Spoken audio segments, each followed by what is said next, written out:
ومن قتل مؤمنا متعمدا فجزاؤه جهنم উপস্থিত দলিল জনতা ও ওলামাকে ভাইরা আল্লাহ রাব্বুল আলামিন আমাদেরকে এখানে আসার প্রতিষ্ঠান সংখ্যাতে করি আলহামদুলিল্লাহ। কোন মুসলমানকে হত্যা করলে সে জাহান্নাম। এই তৌফিক আর কোন তৌফিক এই প্রকৃত তৌফিক না আমরা করতেছে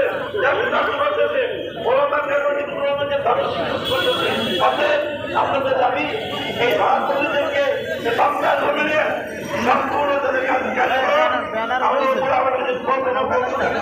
আমরা চাই সাহায্য করতে বাংলা জমিনে আর রাজনীতি করতে সরকার আসসালামু আলাইকুম।